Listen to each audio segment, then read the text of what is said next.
আসসালামু আলাইকুম আমার প্রিয় আপু এবং ভাইয়েরা কেমন আছেন সবাই? নিশ্চয়ই ভালো আছেন। আল্লাহর রহমতে আমি অনেক, অনেক ভালো আছি। আজ আমি আপনাদের সাথে শেয়ার করব দারুণ স্বাদের মাছ ভর্তা রেসিপি। মাছ ভর্তা তৈরি করার জন্য ২ টি কাতলা মাছের লেজ খুব সুন্দরভাবে ধুয়ে নিয়েছি। আর এখন এর ভিতরে দিয়ে দিয়েছি পরিমাণ মতো লবণ, হলুদ আর শুকনা মরিচের গুঁড়া। এগুলা দিয়ে খুব ভালোভাবে মাছের লেজের সাথে মিশিয়ে নিচ্ছি। খুব ভালোভাবে মিশাইতে হবে, তাহলে মাছ ভর্তাটা খেতে অনেক ভালো লাগবে। অনেক সময় দেখা যায় মাছ খাওয়া হয়ে যায় কিন্তু মাছের লেজগুলা আমাদের ফ্রিজে পড়ে থাকে।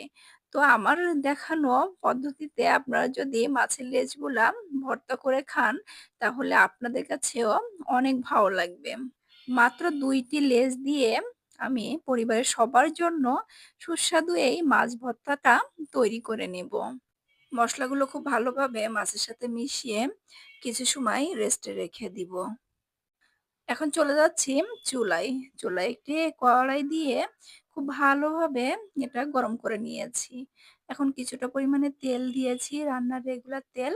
এটাও গরম করে দিয়ে দিলাম ৫ টা আস্ত রসুনের কোয়া। আর এই কোয়াগুলো খুব ভালোভাবে ছিলে তেলের ভিতরে দিয়ে দিয়েছি। রসুনটা যেহেতু সিদ্ধ হইতে একটু সময় লাগে, তাই এটা আলাদাভাবে আগে কিছু সময় তেলের সাথে ভেজে নিলাম। এখন দিয়ে দিচ্ছি ৪ টা ৫ টা পেঁয়াজ কুচি। পেঁয়াজ কুচিটা আলাদাভাবে এক সাইডে দিয়ে এটাও ভেজে নিব। ২ টা ২ রকমভাবে ভাজতে হবে, কেননা পেঁয়াজটা একটু তাড়াতাড়ি ভাজা হয়ে যায়। আমার যে সকল বন্ধুরা ভিডিওটি দেখছেন কিন্তু লাইক দিতে ভুলে গেছেন, তাদের কাছে অনুরোধ থাকলো প্লিজ আপনারা ভিডিওটিতে লাইক দিয়ে দিবেন। আর যে সকল নতুন বন্ধুরা আছেন এরকম সুন্দর, সুন্দর রেসিপি পেতে আমার চ্যানেলটি সাবস্ক্রাইব করে আমার চ্যানেলের সাথেই থেকে যাবেন। আর যে সকল বন্ধুরা আমাকে সাপোর্ট করে যাচ্ছেন তাদেরকে জানাচ্ছি আন্তরিক ভালোবাসা। মাছ ভর্তা তৈরি করার জন্য পেঁয়াজ আর রসুনের পরিমাণটা কিন্তু একটু বেশিই লাগে। এই তো আমি পেঁয়াজ রসুনটা ভেজে নিয়েছি। খুব বেশি কালার করে এটা ভাজতে যাবেন না। এরকম একটু হালকা কালার চলে আসলেই ভাজাটা শেষ করে ফেলতে হবে। এই তো আমার রসুন ভাজাটা হয়ে গিয়েছে। এটা আমি তুলে নিচ্ছি। আর পেঁয়াজটাও কিন্তু আমার ভাজা হয়ে গেছে। এই পর্যায়ে পেঁয়াজ ভাজাটাও উঠিয়ে নিচ্ছি। প্রথমেই আমি মরিচটা ভেজে নিয়েছিলাম, শুকনা মরিচ। কিন্তু সেটা স্কিপ হওয়ার কারণে আপনাদের দেখাইতে পারি নাই।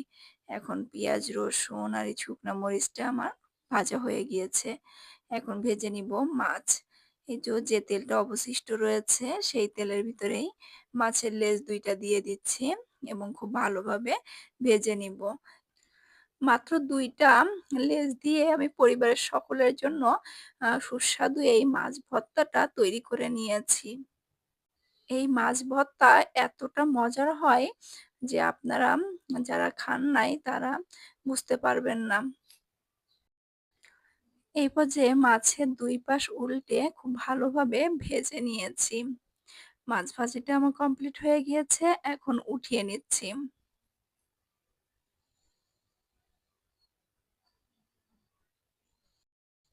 মাছটা ঠান্ডা করে নিয়ে মাছের কাঁটাটা বেছে নিয়েছি। আর এই পর্যায়ে এখন ভর্তাটা মাখানোর পালা। যেহেতু মাছটা ভাজার সময় কিছুটা লবণ দিয়ে নিয়েছিলাম, সেহেতু এখন মাছটা ভর্তা বানানোর সময় স্বাদ অনুযায়ী বুঝে একটু লবণটা ব্যবহার করতে হবে। এ পর্যায়ে সামান্য একটু লবণ দিয়ে আমি রসুনটা খুব ভালোভাবে মেখে নিচ্ছি। এ পর্যায়ে রসুনটা আমি একবারে ভর্তা করে নিব না, কিছুটা আস্ত, আস্ত করে ভেঙে, ভেঙে নিব। রসুন, পেঁয়াজ, শুকনা মরিচ সবকিছু খুব ভালোভাবে মাখিয়ে নিতে হবে। আসলে ভর্তাটার টেস্ট কিন্তু তখনই বেড়ে যায় যখন এটা মাখানোটা খুব সুন্দর হয়। তো এ পর্যায়ে সবকিছু ভালোভাবে মাখিয়ে দিয়ে দিচ্ছি ১ টেবিল চামচ পরিমাণে সরিষার তেল।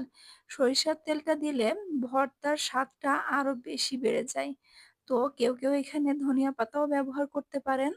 আমার কাছে ধনিয়া পাতা ছিল না, তাই আমি এখানে ধনিয়া পাতাটা স্কিপ করেছি। এ পর্যায়ে দিয়ে দিচ্ছি কিছুটা কাঁচা পেঁয়াজ। আর আমার কাছে এই কাঁচা পেঁয়াজটা দিয়ে ভর্তা বানাইলে অনেক ভালো লাগে। যারা কাঁচা পেঁয়াজটা পছন্দ করেন না, তারা এটা স্কিপ করতে পারেন। তো সবকিছুর সাথে মাছ একসাথে মিশিয়ে ভর্তাটা আমি তৈরি করে ফেলেছি। এই তো দেখেন ২ টি কাতলা মাছের লেজ দিয়ে কতগুলা ভর্তা তৈরি হয়ে গিয়েছে। আর এই সুস্বাদু ভর্তা রেসিপিটি আপনাদের কাছে কেমন লাগলো কমেন্ট করে জানাতে ভুলবেন না। আপনাদের সুন্দর, সুন্দর কমেন্ট পড়তে আমার অনেক ভালো লাগে। অবশ্যই কমেন্ট করবেন আর চ্যানেলটি সাবস্ক্রাইব করে আমার পাশেই থাকবেন। এত সময় আমার সাথে থাকার জন্য সবাইকে ধন্যবাদ।